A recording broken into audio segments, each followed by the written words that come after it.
Good morning. This morning's sunrise story from the top of Chandler Park is The Diver. When he was a very small boy, Kanga would spend hours watching the beautiful white and gray birds that dove from the highest cliffs down to the turquoise sea below in search of fish. With ease and no obvious effort, the birds would return to the cliffs, only to dive again and again, their bodies aimed straight down, piercing the water like the lance of the most powerful warrior. If only I were a bird, Kanga thought. I would spend my days diving and flying through the air. Why is it that boys can only run, hunt, and swim, but we cannot soar and dive like the birds?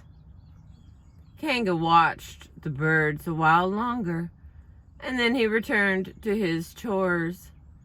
He told his mother of his longing to learn to dive, but she merely tousled his hair, gave him a hug, and said, "My dreamy-eyed little boy, you have much to learn as a boy and a man of our clan.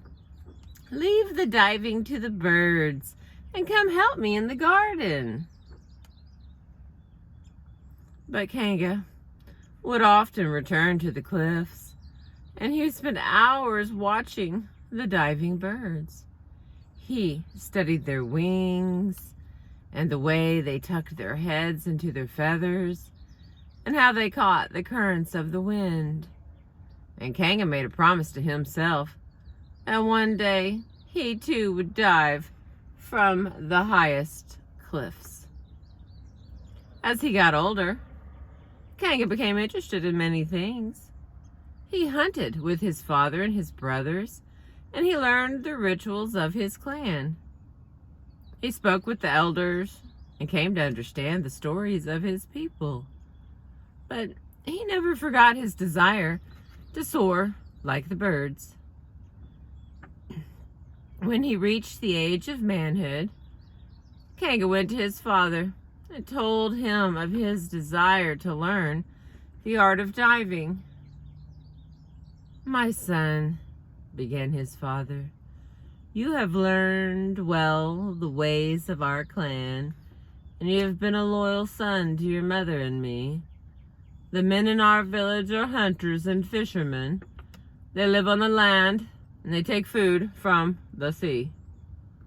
No one in our community has ever soared through the air. It is not our way." "Oh, I intend no disrespect to our people, Father, but I have always wanted to dive. You must have guessed that. I have secretly studied the birds since I was a small boy. I think I understand their ways.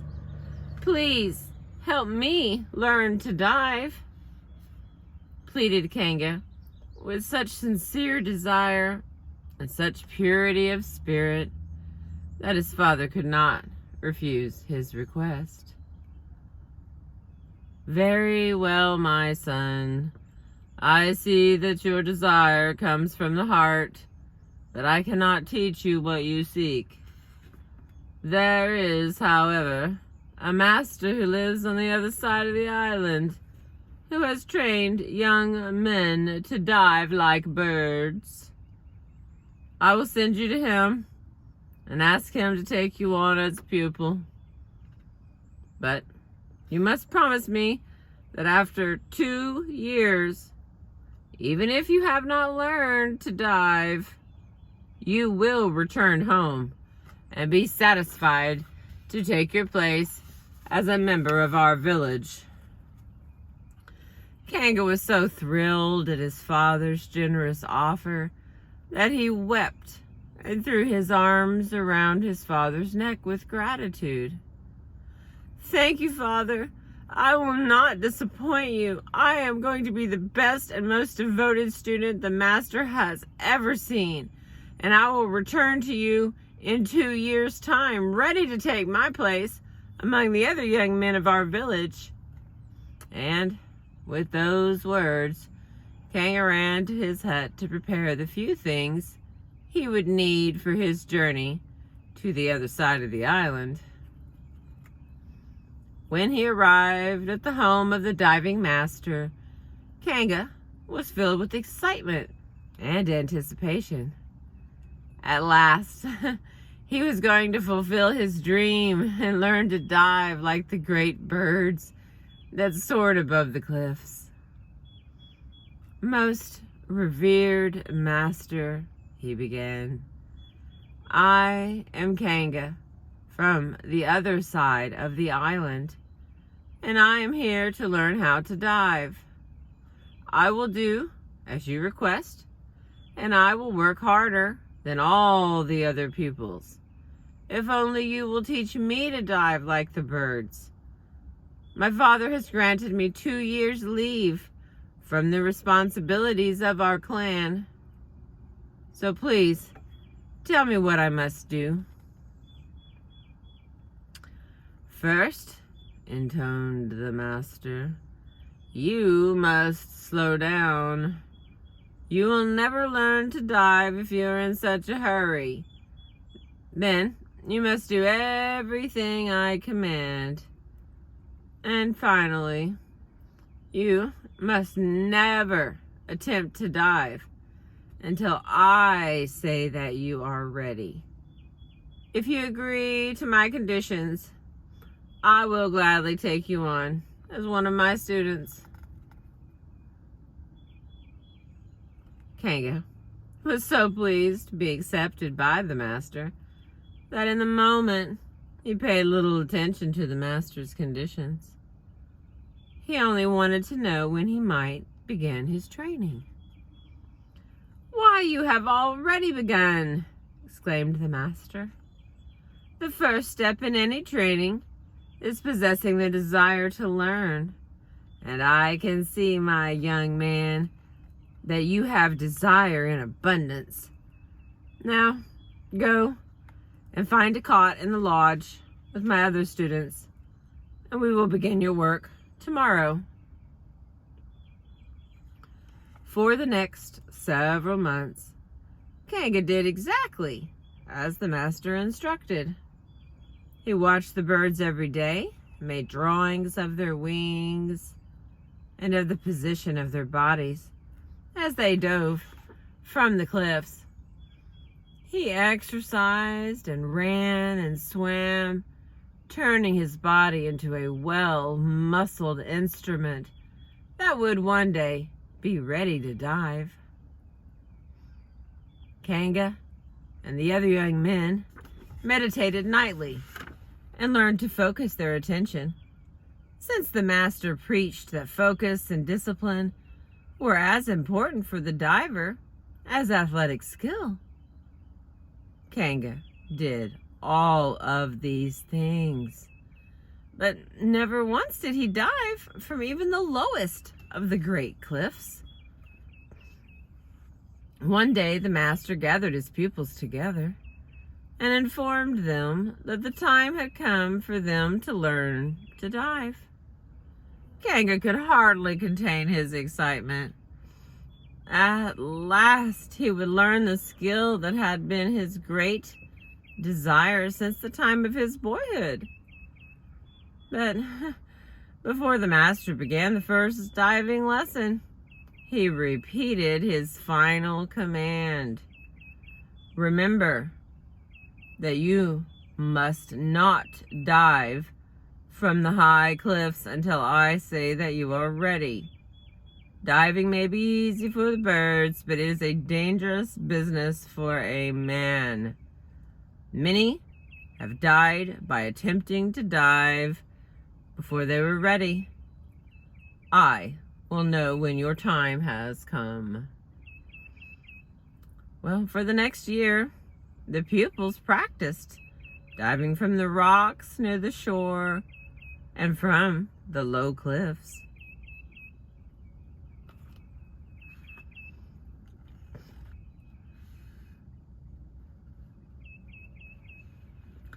Many of them became skilled divers, gliding into the water with the grace of the birds.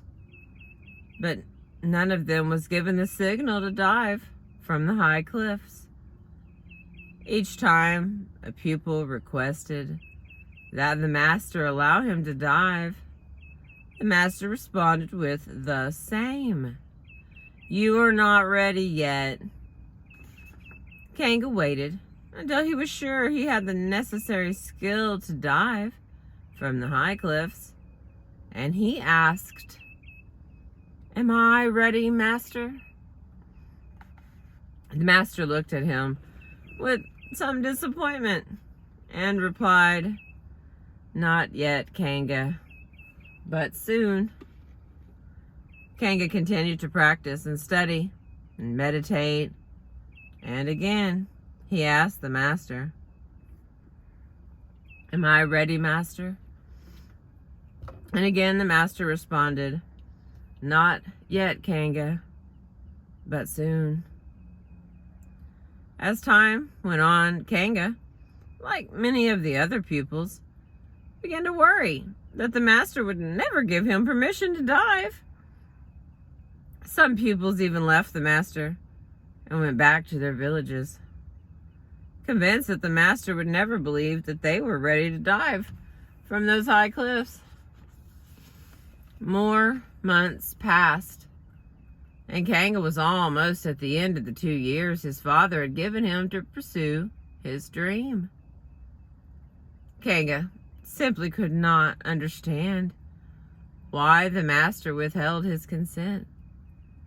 Kanga was clearly the best of the master's pupils. His body was strong and his focus was sharp. He knew the bird's movements so well that sometimes he was falling asleep. He even believed himself to be a bird and not a young man at all. Still, he could not find out why the master would not say that he was ready to dive. One day, Kanga decided he could no longer wait for the master's permission. He had waited and obeyed for nearly 2 years. Now his time to return home was fast approaching. He knew that he was ready to dive, even if the master did not. He rose early on the morning he had chosen for his dive and climbed with great determination to the top of the highest cliff. For almost an hour, he stood completely still and focused on the water below.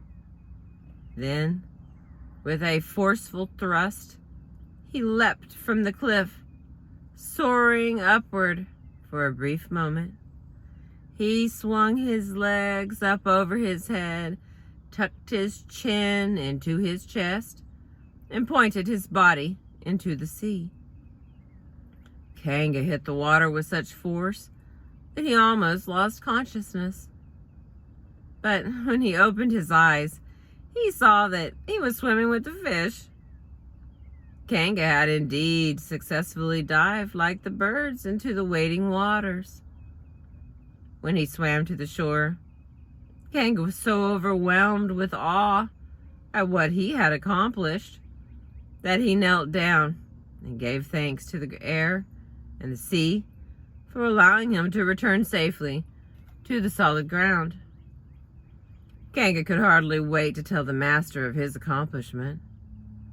"Master, I could no longer wait for you to tell me that I was ready to dive. I ask your pardon, but I dove from the cliff earlier today." "Congratulations, my son. I have been waiting and waiting for you to be ready. I was beginning to wonder if you would ever realize that the time had come for you to dive. Kanga looked at the master with disbelief. But, he stammered, I thought I was to wait until you told me that I was ready to dive. Diving, began the master, like all of the really important actions in life, requires that you possess absolute confidence in yourself. I can teach you the skills you need to dive, but the belief in yourself is something you must take for yourself. No one can give it to you, even a wise master like me. And with a wink and a smile, the master returned to his other pupils.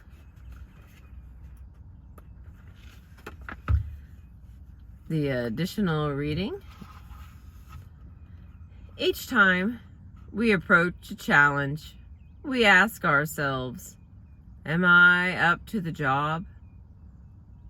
We want to know if we are capable of taking on a new responsibility, or if we are ready to push ourselves to the next level of accomplishment. Often, we look to others, teachers, mentors, and friends, to guide us in our decision-making.